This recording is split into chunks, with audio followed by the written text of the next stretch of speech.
자, 여호수아 말씀 마지막에 24장에서 여호수아는 이스라엘 백성들을 모두 불러 모은 후에 이스라엘 백성들에게 하나님은 어떤 분이신지 쭉 돌아보게 하고 그 하나님만 섬기자, 이렇게 백성들에게 다짐을 받습니다. 우리 하나님만 섬기자. 나는 하나님만 섬기겠다. 그랬더니 백성들이 나도 우리 가족도 우리들도 모두 하나님만 섬기겠습니다. 그렇게 다짐을 하죠. 세겜에 모여서, 세겜이라는 지명, 세겜에 모여서 그 언약을 했기 때문에 이 약속을 가리켜서 우리가 세겜 언약이라고 부릅니다. 그래서인지 오늘 말씀 보니까 여호수아가 백성들과 오직 하나님만 섬기겠다고 하는 이 내용을 듣고 그들을 위해서 율례와 법도를 제정합니다. 어떤 사회 질서를 유지하기 위해서 우리가 법과 규율 이런 걸 만들잖아요. 그러니까 하나님과 이 언약을 맺고 그와 관련된 율례와 법도를 제정합니다. 이것을 잊어버리지 않겠소. 우리가 무슨 계약을 맺으면 1, 2 이렇게 하는 것처럼 몇 가지 조항을 법도와 율례를 제정했습니다. 그 중에 26절 보니까 무엇을 했는가 하면 이 말씀을 율법책에도 기록하고 그리고 큰 돌을 가져다가 거기 여호와의 성소 곁에 있는 상수리 나무 아래에 세웠습니다. 큰 돌을 가져다가 상수리 나무 아래에 세우게 되죠. 큰 돌을 가져다가 거기에다가 우리 하나님만 섬기겠습니다라고 써서 몇 가지 규칙을 적어서 큰 돌을 가져다가 여호와의 성소 곁에 세운 것뿐이 우리 흔히 아는 것처럼 기념비처럼 만든 거죠. 그것을 보는 사람들마다 우리가 하나님을 섬기기로 했지 깨닫도록 하기 위해서 그렇게 여호와의 성소 곁에, 이 성소는 임시로 천막으로 만든 임시 성소겠죠. 세겜의 임시 성소 곁에다가 큰 돌을 가져다 두었습니다. 절대 누구도 지우지 못하도록, 거기다 한 글자라도 더 쉽게 더하지 못하도록 돌에다 새기고 누가 가져가지 못하도록 크게 세워서 오고 가는 사람들이 보고, 그래서 27절에 있는 것처럼 증거가 되게 했습니다. 예전에 그렇게 하나님을 섬기겠다고 우리가 약속했지. 이렇게 증거가 되도록 이렇게 세웠습니다. 그리고 그렇게 증거의 돌을 세운 후에 이제 백성들이 각기 다 지파로 뿔뿔이 흩어져 돌아가게 되고 110세에 여호수아는 죽어서 그가 살던 에브라임 산지에 딥나사라에 장사되게 됩니다. 자, 이렇게 해서 여호수아의 시대도 30절 말씀에서 끝이 나게 됩니다. 여호수아의 시대도 이제 끝이 난 거죠. 여러분, 여호수아의 삶을 한번 이 시간에 간략하게 한번 생각해 보시죠. 여호수아는 종으로 시작했습니다. 모세의 비서로 시작을 하죠.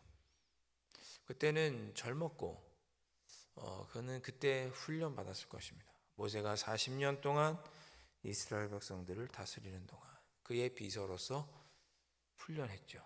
때로는 앞장서서 나서 전쟁을 하기도 하고 때로는 모세와 함께 시내산에 올라가기도 하고 힘들고 어렵긴 했겠지만 훈련받는 시간이 그에게도 있었습니다.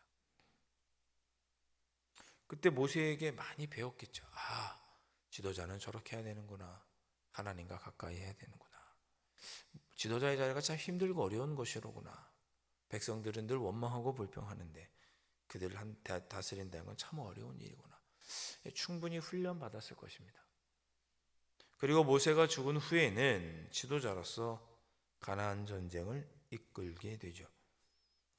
7년간의 정복 전쟁과 땅 분배를 다 마치고 어떻게 보면 이때는 그가 40년 동안 모세에게 훈련받은 후에 그 훈련의 내용을 토대로 이스라엘 백성들을 잘 이끌었던 그런 시기입니다.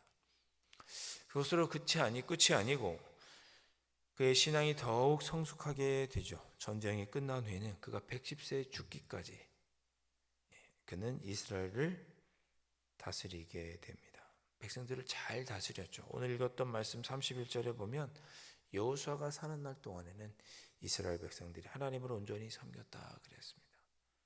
단순히 이끌어서 전쟁만 잘 치른 것이 아니라 이후에 이스라엘 백성들이 하나님만을 섬기며 살아갈 수 있도록 잘 지도했던, 마지막 그 성숙했던 인생의 마지막을 살았던 사람이 누구냐? 여호수아였습니다. 그리고 죽는 그 순간에도 이스라엘 백성들이 하나님만을 섬기도록 그들과 약속을 맺고 그렇게 하나님의 곁으로 갔던 사람이 누구냐? 여호수아였습니다. 성경에 나오는 많은 우리가 본받을 만한 위인들의 삶이 그러하겠지만 여호수아의 삶도, 일생도 우리가 본받아야 할 만한 참 아름다운 삶입니다. 우리도 살다 보면 여러분 그런 때가 있으셨을 거예요. 가나안 땅에 들어가 가나안 땅을 차지하기 전에 먼저 40년 동안 훈련받는 시간이 필요합니다. 모세도 이스라엘 백성들을 40년 동안 이끌기 전에 80년 동안 애굽 땅에서, 광야에서 하나님께 훈련받고 마지막 40년에 쓰임받았죠. 그러니까 저희도 하나님에게 쓰임받기 위하여 훈련받는 시간이 필요합니다. 그리고 그렇게 훈련받은 후에는 하나님께서 우리에게 사명을 주시고 직분을 주셨을 때 기쁨으로 감당하는 것이죠. 또 그때가 끝나면 또 주님 부르실 때까지 성숙한 신앙인의 모습으로 하나님만을 섬기며 살겠노라고 믿음의 본을 보이며 살아가는 것이 우리의 또 삶이 되어야 하겠습니다. 여호수아가 그러했고 모든 믿음의 선조들이 그러했고 우리도 그런 모습을 배워야 하겠죠. 외람된 말씀이지만 이 자리에 계신 분 중에 누구는 훈련의 과정일 수 있고, 누구는 열심히 가나안 땅을 정복하는 시기일 수 있고, 누구는 성숙한 믿음의 시기를 가지고 교회와 또 삶의 자리에서 믿음의 본을 보이며 마지막을 준비하시는 분들도 계시겠죠. 우리가 어느 자리에 있든지 여호수아처럼 끝까지 한결같은 모습으로 하나님의 영광을 위해 살아갈 수 있는 그런 저희가 되어야 하겠습니다. 여러분이 지금 어느 자리쯤에 여호수아 일생을 놓고 보면 나는 지금 어느 정도쯤에 있을까 한번 생각해 보시고 주님의 기쁨으로 쓰임받는 그런 여러분의 일생이 되실 수 있기를 주님의 이름으로 축원드립니다. 그와 더불어서 31절부터 33절은 그렇게 하나님께서 약속하신 모든 것들이 성취되었다는 내용이 나옵니다. 제가 여호수아 말씀을 시작할 때 여호수아 말씀은 항상 머릿속에 이런 생각을 담아두시라 그랬습니다. 약속이 성취되는 말씀이 여호수아다. 31절부터 33절에 그렇게 하나님의 약속이 성취가 되는 내용입니다. 이스라엘 백성들은 하나님의 뜻대로 가나안 땅에 들어가 거기서 사는 날 동안에 여호와 하나님만을 섬겼습니다. 하나님의 약속이 성취되어서 가나안 땅에 들어가 거기서 온전히 가나안 땅에서 평안한 삶을 살아가게 된 거죠. 애굽 땅을 떠나 가나안 땅에 잘 정착했다고 하는 하나님의 약속이 성취되는 말씀입니다. 32절 보시면 요셉의 뼈를 가지고 나와서 장사했다 그런 표현이 있습니다. 요셉의 뼈를 가지고 나왔다. 이게 무슨 뜻입니까? 요셉이 그가 유대인임에도 불구하고 애굽에서 죽었죠. 그의 뼈를 어디다 장사했어요? 가나안 땅에 장사했다는 것은 요셉도 가나안 땅에 결국 안정되었다는 뜻으로서 이것도 가나안 땅을 차지했다는 그런 뜻입니다. 특별히 말씀을 보면 야곱이 예전에 하몰의 자손들에게서 산 밭에 장사했다 그랬습니다. 창세기 33장에 나오죠. 제가 전에도 말씀드렸지만 아브라함이 가나안 땅에서 막벨라 동굴을 사서 거기다가 아내 사라를 장사하고 본인도 나중에 거기 장사가 됩니다. 가나안 땅에서 무덤을 산 게 뭐 대단한 일이겠냐 싶겠지만 아무도 만질 수 없는 가나안 땅의 첫 번째 가나안 땅의 일부를 소유하게 된 것이 아브라함이 막벨라 동굴을 산 것입니다. 그때 처음으로 가나안 땅을 차지한 거죠. 아브라함이. 그전에는 나그네였어요. 여기서 살다가 저기 살다가 이동하다가 드디어 가나안 땅의 그 막벨라 동굴만큼은 사서 아브라함이 자기 소유로 삼았던 첫 번째 가나안 땅이 그 막벨라 동굴이죠. 여기 창세기 33장에 야곱이 산 가나안 땅에 요셉이 뼈를 묻게 됩니다. 이것도 하나님께서 가나안 땅을 차지하게 될 것이라고 했던 약속이 이루어지는 거죠. 33절도 마찬가지입니다. 아론의 아들 엘리아살이 죽었을 때 그가 에브라임 산지에 장사하게 됩니다. 여러분, 아론은 어디서 죽었습니까? 모압 땅에서 죽었습니다. 가나안 땅에서 묻히지 않았어요. 그러나 엘리아살은 가나안 땅에 묻혔죠. 에브라임 산지에. 그것은 무슨 뜻입니까? 하나님의 약속. 가나안 땅을 차지한다고 하는 하나님의 약속이 다 이루어졌다. 그래서 거기에 요셉도 안장하고, 그리고 아론의 아들 제사장 엘리아살도, 대제사장 엘리아살도 거기에 묻혔다. 가나안 땅을 약속으로 받았다라고 하는 뜻이 31절부터 33절의 내용입니다. 여호수아는 우리에게 결과적으로 말씀하는 거죠. 하나님의 약속은 성취된다. 하나님의 약속은 성취된다.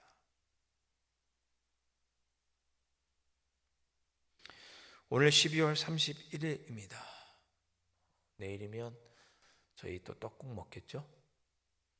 떡국 먹으면 나이도 한 살 더 먹는다고 하죠. 또 시간이 1년 지나갔습니다.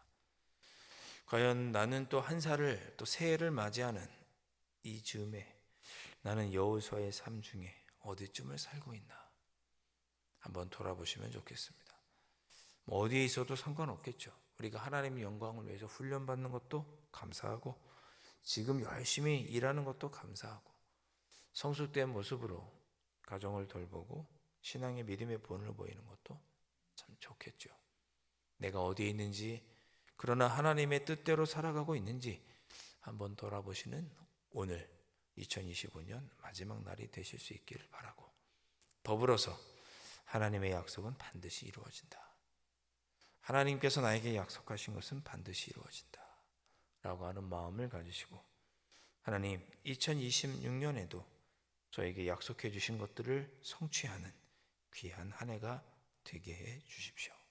소망 가운데 오늘 하루 2026년을 소망하면서 오늘 하루를 보내실 수 있기를 주님의 이름으로 축원드립니다. 기도하겠습니다. 하나님 아버지, 감사합니다.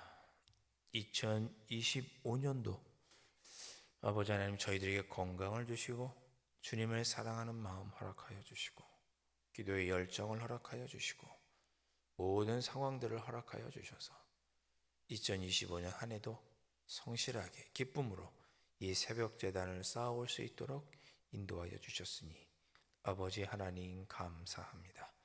사랑하는 우리 새벽교회 제단을 쌓았던 우리 이 교회를 위해 이 새벽마다 눈물 흘리며 기도했던 모든 성도들을 아버지 하나님 기억하여 주시옵시고, 여호수아에게, 이스라엘 백성에게 그렇게 하셨던 것처럼 약속이 응답받는 귀한 복으로 갚아 주시옵소서.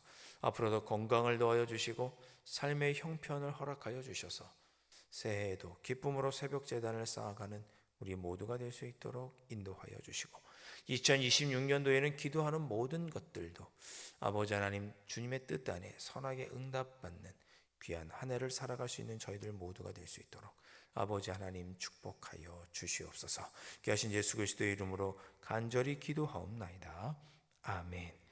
하늘에 계신 우리 아버지, 아버지의 이름을 거룩하게 하시며 아버지의 나라가 오게 하시며 아버지의 뜻이 하늘에서와 같이 땅에서도 이루어지게 하소서.